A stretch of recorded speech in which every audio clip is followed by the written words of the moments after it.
Estamos avançando para um tipo de indústria automatizada ou de uma entidade, o que hoje em dia chamamos indústria inteligente.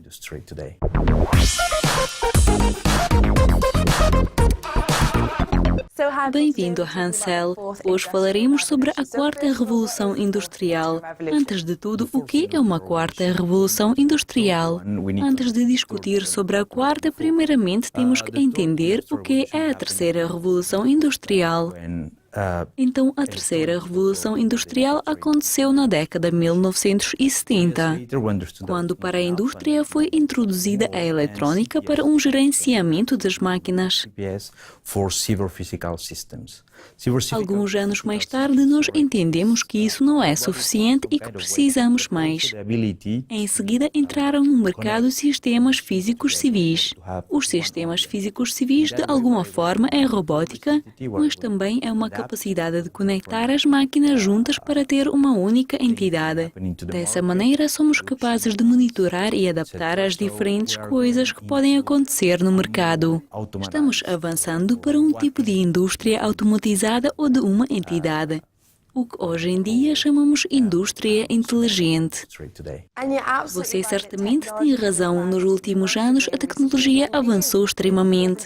Mas o que significa esse aumento significativo nas indústrias inteligentes para as empresas e economias globais?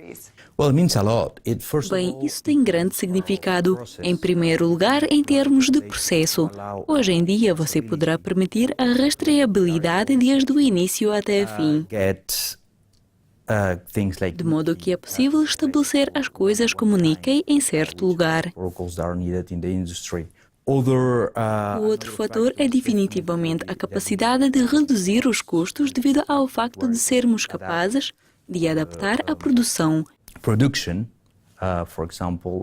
para lidar com os pedidos e não ter muitos estoques como antes. E por último, mas não menos importante, é a capacidade de monitoramento da produção num único painel. Tal permite resolver um problema nas máquinas ainda antes que o mesmo aparece. O que economiza muito tempo e torna a indústria muito mais confiável e produtiva.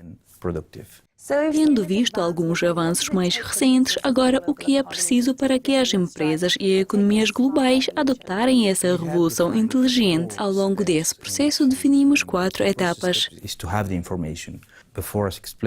Como eu já tinha mencionado que as máquinas tinham um pouco de eletrônica, mas as mesmas não estavam a recolher os dados, e hoje em dia temos essa possibilidade. Agora também adicionamos material interconectado para que possamos obter todas as informações, recolhê-las e passar para um segundo passo, que é analisar e entender o que está acontecendo. E a terceira etapa é prevenir, em que é necessário decidir o que poderia acontecer e o que acontecerá, e tomar as ações antes que isso aconteça. E por último, envolvendo-se na inteligência artificial, algumas empresas estão começando a agir na indústria e certificar-se que tudo o que tem acontecido já foi entendido pela máquina e foram tomadas respectivas ações. E até mesmo ser capaz de reagir para as outras coisas que acontecem no mercado provenientes diretamente do mercado. Ótimo! E por último, quão rápido tudo o que você tem mencionado poderá acontecer? Bem, isso já começou há muito tempo. A primeira vez ocorreu no ano 2011. Foi feito por um grupo de cientistas alemães. Por muitos anos nós estávamos trabalhando em terceira revolução nisso com a nossa empresa irmã, que em seguida tornou-se uma empresa de TI, e nós estamos a reunir o nosso conhecimento para entrar na quarta revolução. E certamente somos bem-sucedidos nisso. Torna-se muito mais fácil quando você combina o conhecimento de TI com o conhecimento de operações. Então, e nós somos fortes em ambas partes, de modo que certamente temos uma boa chance. Ótimo, muito obrigada por ter vindo hoje e por partilhar os seus conhecimentos. A entrevista dos Estúdios de Genebra chegou ao seu fim. Gostaríamos de saber a sua opinião. Por favor, coloque um like e um comentário na Dukascopy TV.